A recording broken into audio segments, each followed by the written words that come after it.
My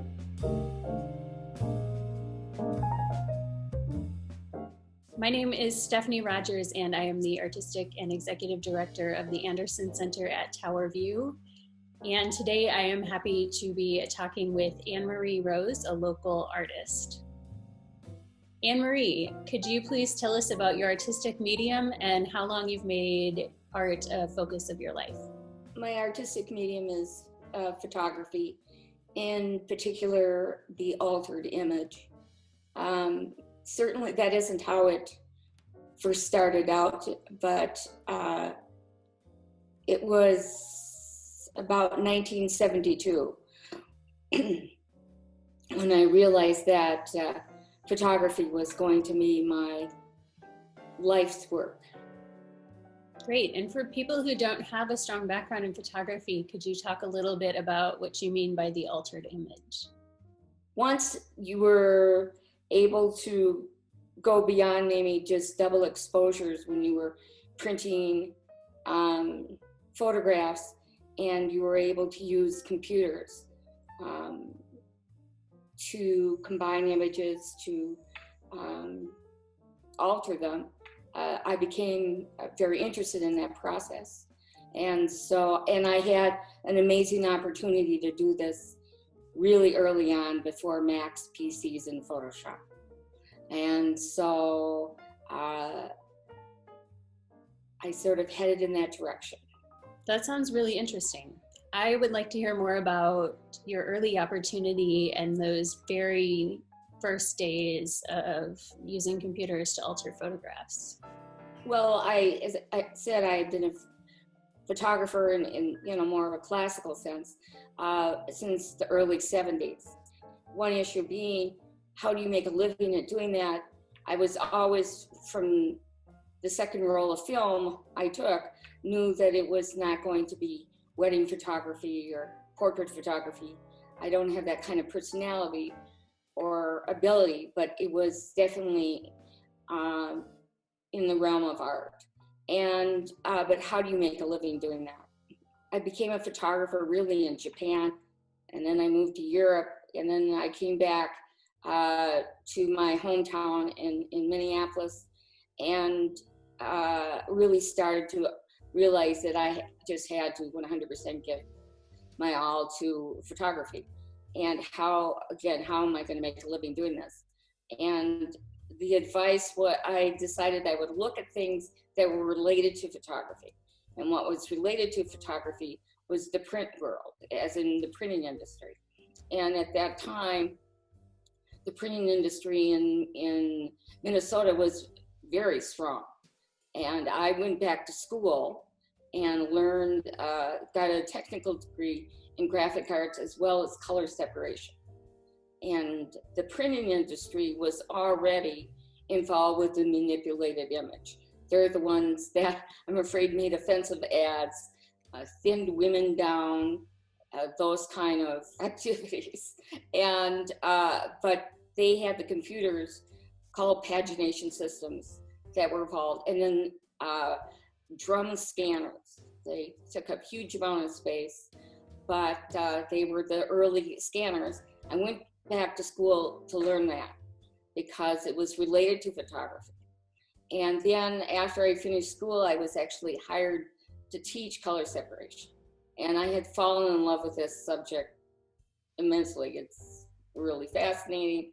And so on my off time, I got to use all these computers and would do all kinds of things with the drum scanners that I would experiment with. And I was outputting 8x10 half-tone negatives. They had to be half-tone. It was not continuous tone at that time because the print world is all half-tones. And then I would have those blown up to big, take that half-tone 8x10 negative that originally started as a 35mm slide, and then have them printed on photographic paper. And so that's sort of how that was my first attempt at it. And it sort of went from there. What an amazing opportunity to get in on the cutting edge of the technology, just as the digital photography world was only beginning to start developing. The timing was absolutely perfect. It was, yes. It couldn't have been better. And we've known each other for a couple of years now and had the chance to work together both in exhibitions at the Anderson Center and in some local groups in Red Wing. And I think of you as a strong feminist and strong female leader in the community. So I love the idea of young AnnMarie Rose working in advertising and maybe subverting some of the images of women or the practices in the field at that time. Yes, it was challenging, especially when I was teaching, because I don't think there was any other woman in the United States teaching color separation for the print industry, and talk about a male-dominated field, the print world. But we had they didn't want to hire women in the field, and but they eventually didn't have any choice. So because women were starting to come to school in it, and they needed educated students. So that's great. So you've talked some about how you got started in the field, and that you were clear from the beginning that you wanted to do something on the artistic side of photography more than portraiture and weddings and somewhat the more commercial side. When do you have a sense of when you thought, I've made it, I am an artist, this is where I hope to be in my life? I'd imagine the first time I won the Minnesota State Fair Fine Art Photography. That actually was also one of my very early ones from the scanner negative, and was a large photo of a culvert in the Minnesota Valley, and I had hand colored it. I loved hand coloring. I would love to see that image. I don't have it anymore, but I know that the audiences who have a chance to see work at the Minnesota State Fair are far greater numbers than would ever see work in the most prestigious museum in the state. It's just an incredible. There's no question about that. And then that also is how I sold quite a lot of my work. Art buyers for corporate, they go there and they look for people, and that's how I made sales primarily. That's great. Buyers. Mm-hmm. What are some of the recurring themes, whether images or ideas, in your work? Oh, for certainly nature, and that's, I think, in almost all of mine, plus vernacular. David and I share that interest in the vernacular. Those would be the probably two primary ones. What are you working on right now, or what are you hoping to start in the near future? Well, I am working on things that need to be finished. And there has been a book I've been working on for 25 years. Tell me about it. Well, it's an art book, but it's a story about my father. It includes my artwork. That's pretty much all I want to say about it. Fair enough. It sort of hangs over me. I hesitate to ask, but I'm going to. Okay. If you were to estimate how far along you are in this project in terms of percent completion, what would be your estimate? Well, the artwork is all done, and that's the easy part for me. It's the writing. I'm not a writer, and I have to write. And it's been a struggle for me. But so I would say the writing's about half done. Well, I wish you luck on Thank that. you. For me, I think the last 20% of the project is the most grueling. Oh, there's no question about that. What has been your biggest challenge as an artist throughout your career? Well, I think at the very beginning, uh, would how do I make, early on, how do I make a living doing this?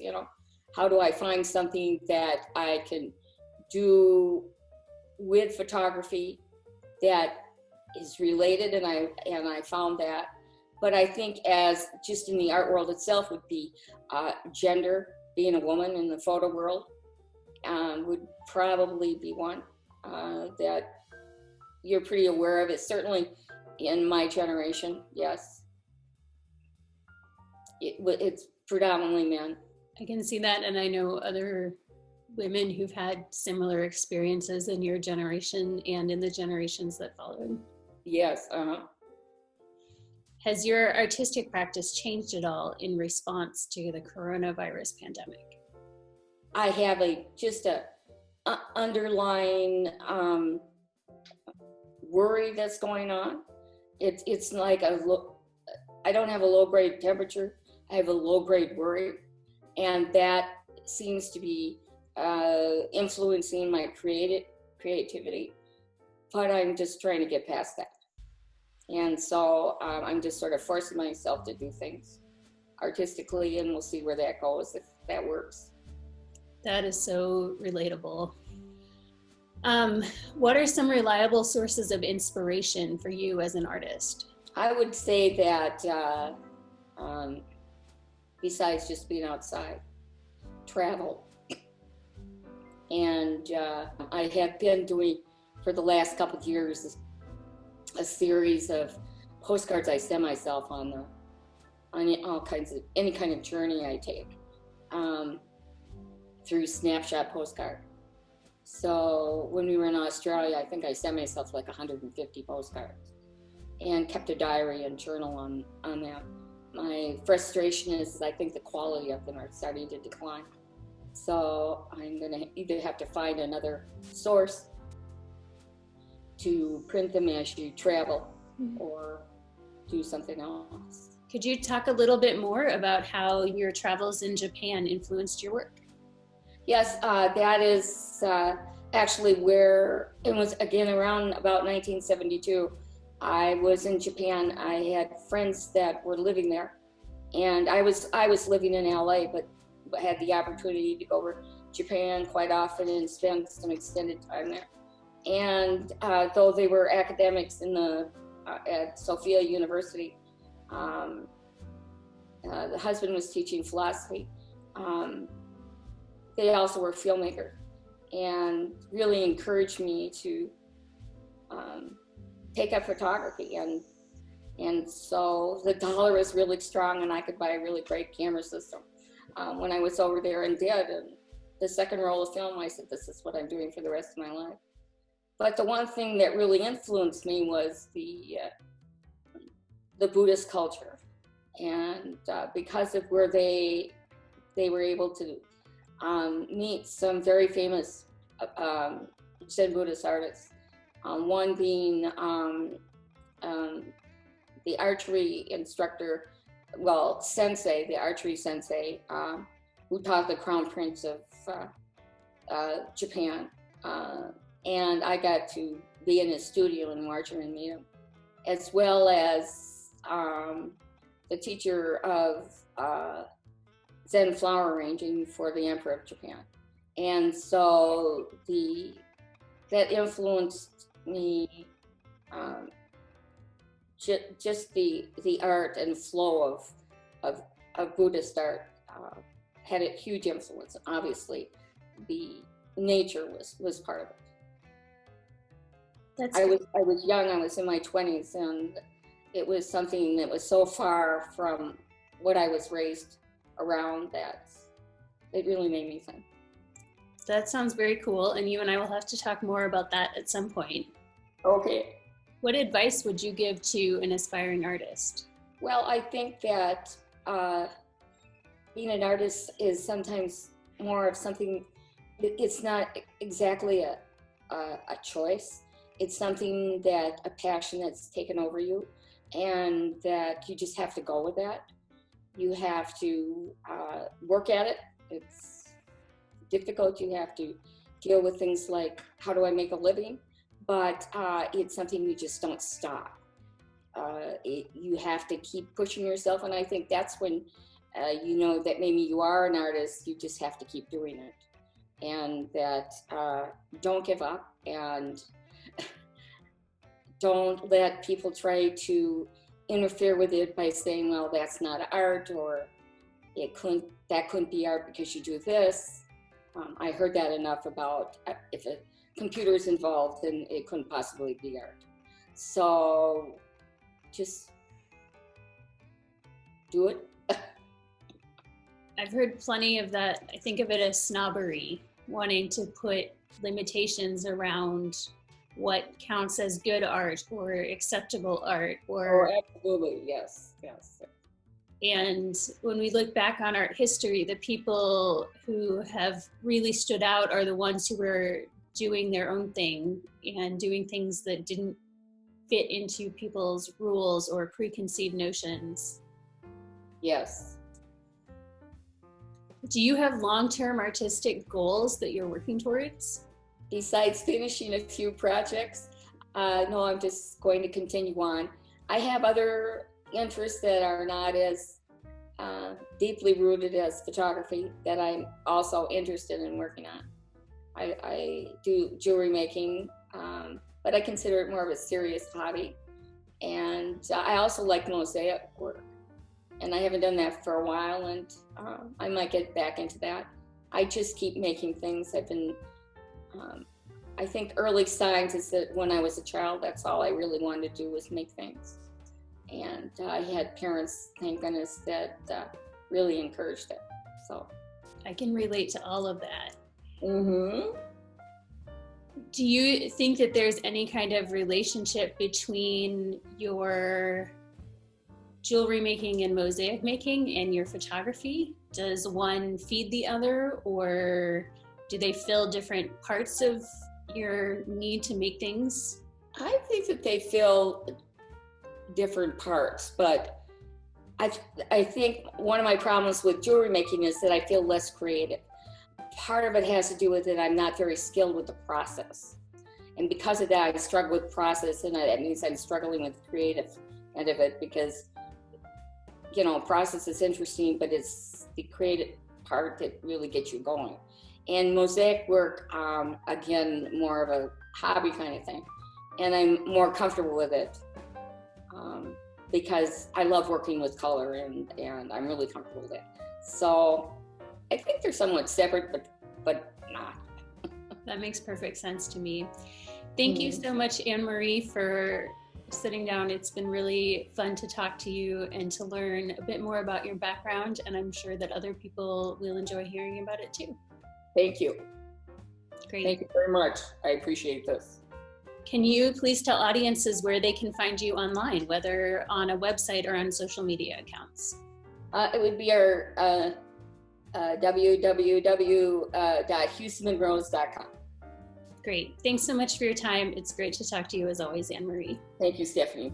The Artistic Response Team of Red Wing is a collaboration between the Anderson Center, Art Reach, Red Wing Arts, Sheldon Theater, and Universal Music Center. Thanks so much for joining us, and check out your local artist and support them.